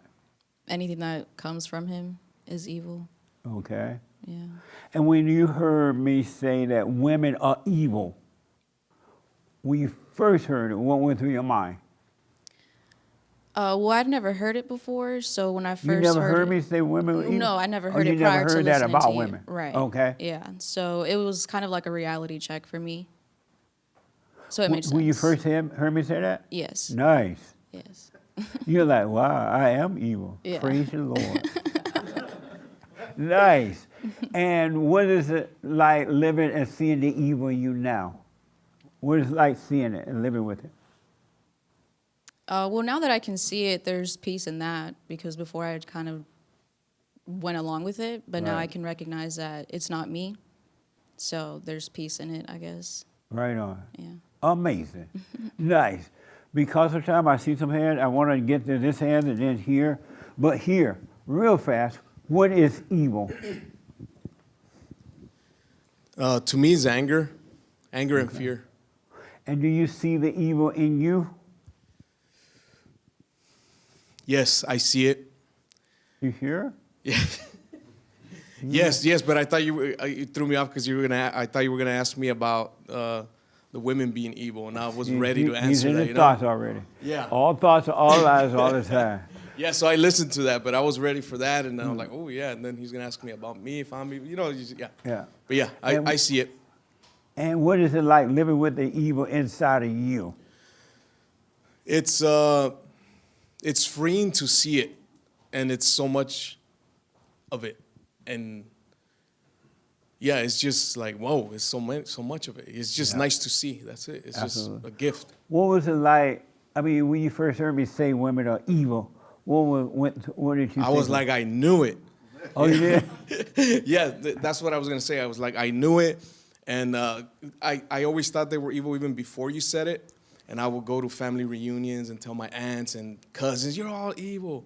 You know what I mean? And then once I heard you say that men are evil too, that's when it was like, poof, like a big like, oh. Right on. Yeah, damn, okay. Amazing. Oh, but where are your little friends? Not little friends, but big friends. Where's everybody? They're busy. They're doing things. I don't know. I thought they were coming every other Sunday. Yeah, but they should be here soon. Oh, okay. But yeah, amazing. It's amazing to see the evil. Yeah. And yeah, thank you. Okay, let me take here and then here. Yes. To add to the I'm evil too thing, I noticed that I only do it when I go unconscious. Like even yesterday, I was playing golf with my friend, and he would hit like a really bad shot, and he would get all mad, and then when I get caught up in the moment, I'll be like, oh, I do that too. Yeah. To like cater, and then I realize I catch myself really fast, but I realize I'm doing it to cater to his anger, trying to make him feel better. So I go, oh, I do that too.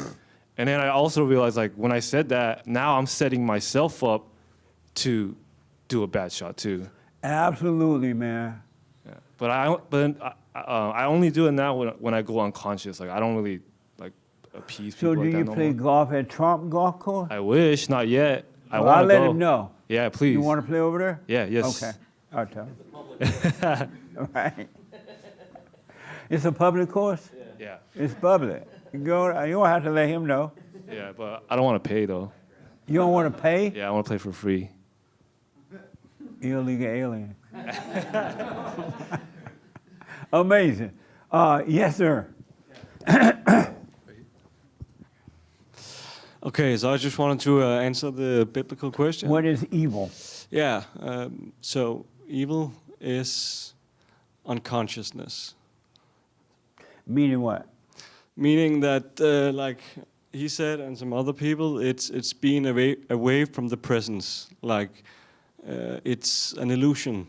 I think that if everybody stopped listening to their thoughts right now, evil would disappear. Amazing. No evil would exist anymore. Interesting. Yeah. And when you heard me say women are evil, what were your first thought? The first time, I was sure that there were some evil women, but I didn't know it was all of them. But as I pondered on it, I could see that it's true. And do you see the evil in you? Yeah, I do. And how do you live with that? How do you live with that? Accepting it and just observing the evil, not giving it energy or trying not to. But sometimes it's pulling so much that it's like I give into it once in a while, but it gets less and less. Well, stop obeying it. Yeah. Do not obey.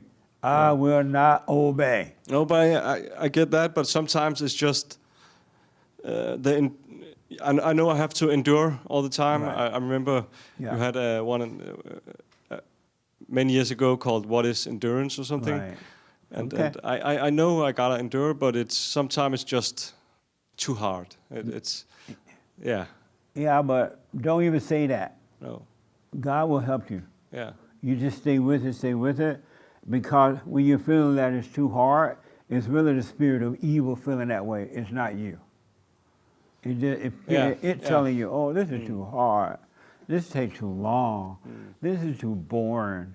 This is that or that, but it's not you, and it's not true. No. God will fight your battle for you.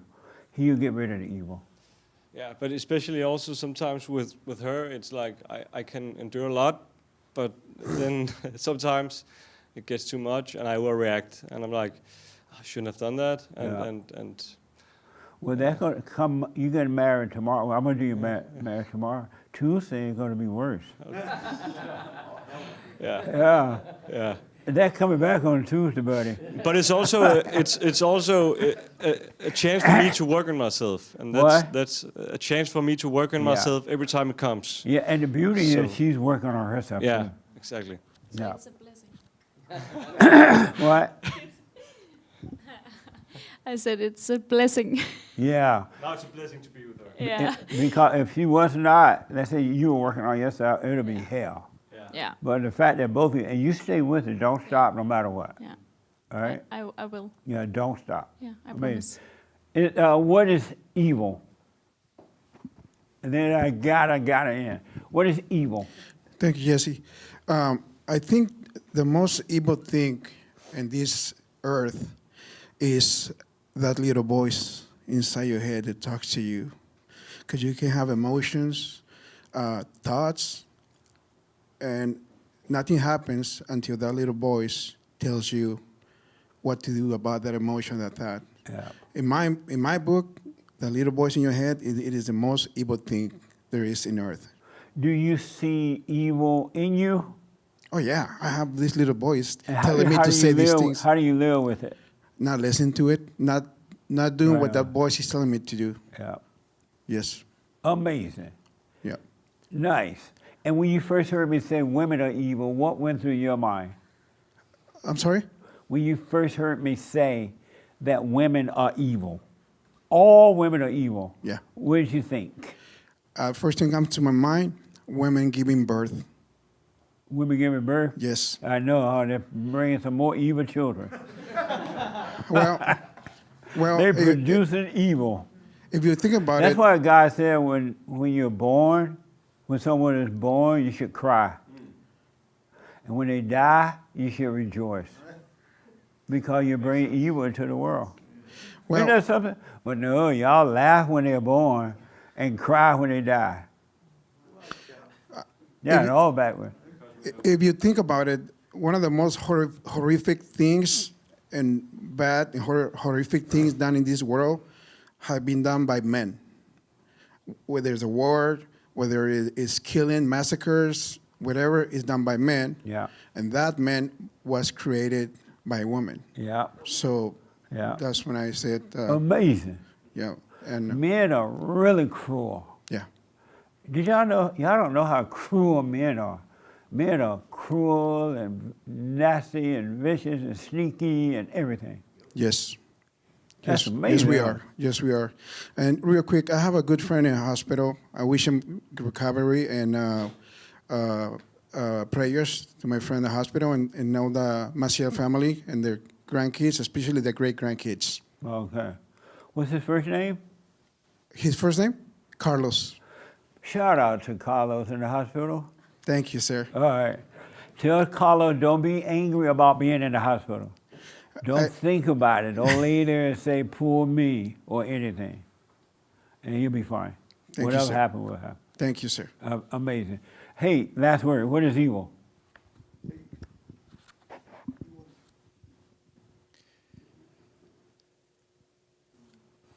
I don't know.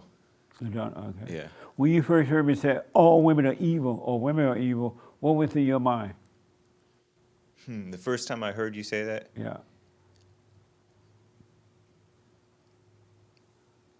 As a Christian, I already knew that that was true. It's just factual. Right. But I didn't really get how, I didn't really get the difference between men and women. Oh, okay. Before that. I mean, at the time when I first heard it. Okay. You know, it's been a long time, but it's...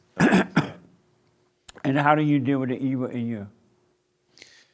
I try to avoid it sometimes. And It doesn't work. Right. Avoid it. How? What the? I laugh, but it's it's bad. Nice. Okay. Big Bob, what is evil? I say it's playing God. Interesting. Nice. And when you heard me say women are evil, what went through your mind when you first heard, if you remember? I don't know if I recall, but the earliest, but it was like, you might be onto something. I guess that was how I took it. And do you see the evil in you? Yes. And how do you deal with it? Just watching myself, staying present, being still when it comes. Nice. Yeah. Amazing. Because of time, did we answer your question about what is evil originally when we first started out?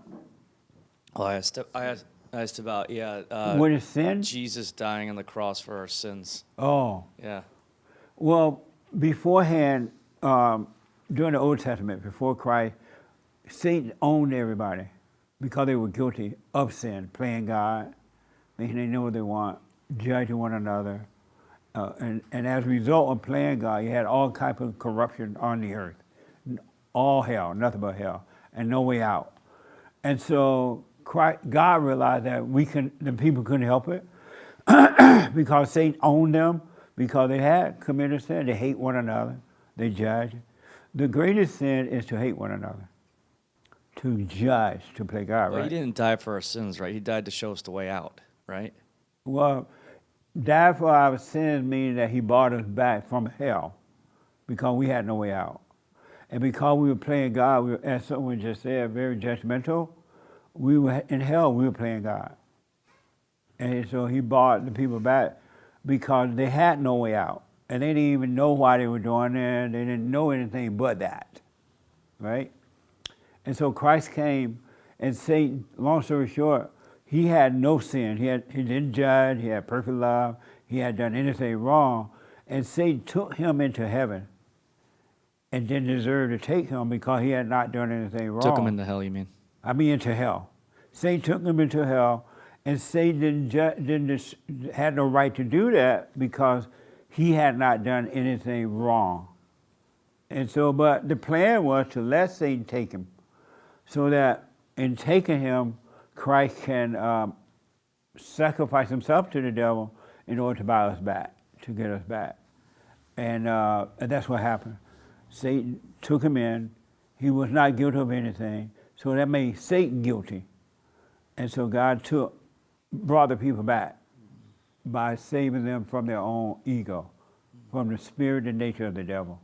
And so that's why when we think we're sin, to answer the question about what is sin is man, human being, men and women playing God.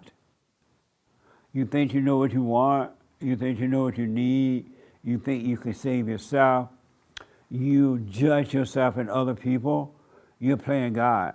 And the reason you're doing that because you're listening to a false God in your imagination, which has no power, by the way. You're listening to him and you're calling it you. You're playing God. And so we are not allowed to judge one another because we are created in the image of God. And when we judge one another, we're judging God. We're playing God. That's why we cannot judge. We're not God. That make sense? It does. Yeah. And so what is evil? Evil is that human being heart. You know how salvation is of the heart? Every human being heart is wicked. And not this blood pumping heart, it's a spirit. Every human being's spirit is evil because they have the spirit of evil, of Satan, and they are judging and playing God. They have fear, they have doubt, they have worry, they have this and that. They're looking for love, they're looking for everything because they think that they are God and they think they know right from wrong. Human beings do not know right from wrong. They only know wrong. They don't even know what right is until you come back to it. But you're playing God and you think that you know, and you don't. That's why to overcome this, you got to accept that you're evil. that this evil is made a home in you. It's not that the women are evil. It's that the spirit made a home in them when Eve listened to the serpent. And that spirit is being passed. The woman herself is not evil. It's this thing that's in her, and that's why she can overcome it. But the spirit's in the man too, right? I'm sorry? The spirit's in the man too. 100%. So then why are women evil and men are not as evil or whatever? Because it's passed on through her. But men can be pretty evil though, especially when they don't deal with it. They could be, as someone was said about the men are pretty vicious and cunning. Well, he's right. All these wars have happened all over the centuries, Right, and wars and millions things. of people have been murdered by men. Yes, because they're evil. Right. So how are women more evil than men? Well, I don't know what you mean by more. But why do you It comes through the why do you woman. make it a point to say that women are are evil? Because it's coming through her. The man cannot be evil unless he come through the mother. You got to come. He picks it up in her. She passes it on to the daughter and the son. So it comes through her. And then once you see where it's coming from, and that's why you're that way, you become like your mother, right? You take on a spirit. Then you can forgive, and then you will overcome that. And so will the women too. Did that answer? Yes. Yeah. We go through a whole life not knowing where evil come from. So just to reiterate, Not only not admitting that we're evil, we don't even know how we became evil.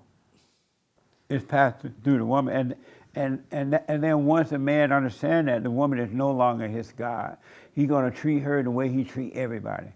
He would not try to change her. He would not try to please her. He would not long for her. He would do what she wants. She wants you to treat her in the way you treat anyone. Women love men like that. A woman doesn't want a man that needs her. A woman wants a man that treats her naturally. She doesn't want a man that tries to save her. She doesn't need you to save her. She needs you to treat her the way you treat anyone. So just to reiterate, evil is playing God. Yes. That's what it is. 100%. Okay. Well, that's why to go through this straight and narrow path you got to take, you got to realize you can't save yourself. You have to totally surrender and let him save you. Save you from thoughts and emotions, loneliness, sadness, depression, needing one another, lostness, all kind of stuff. Transgender, drag queen, murders, rape. There's a guy called my shoulder this week. He had done something to little kids, and I didn't ask what it was, but it seemed pretty bad. And he did it to his children, and then he did it to his wife's son or daughter, child. And he hopefully realized that that wasn't him. Now that he's realized he is not him, and so he doesn't feel ashamed of it, or he doesn't feel guilty about it, he would never do it again. But if he thought that it was him, and he felt ashamed or guilty, he would do it again, because that false nature would make him do it. Because it was the false nature that did it, it was never him. So you're not allowed to feel guilty or and all that mess. It's not you. And God knows it's not you. Human beings will judge you as you, but it wasn't you. It was never you. That make sense? Mm-hmm. Amazing, huh? Yes, sir. So I want to encourage you to stay with it, stay with it, stay with it, stay with it. And surrender your body a living sacrifice unto God. Trust truth and never obey thoughts again. Take advantage of opportunities that are right in front of you. Never worry about the outcome. Don't even think about the outcome, no matter what it is. Marriage or anything. Don't think about the outcome in the marriage. You got opportunity to get married, especially with both of you working on yourself. Don't think if it's going to work or not work. Don't try to make it work. Don't try to make it not work. Just get married, keep working on yourself, and let it happen. Don't try to change one another. Nothing like that. And let it happen, all right?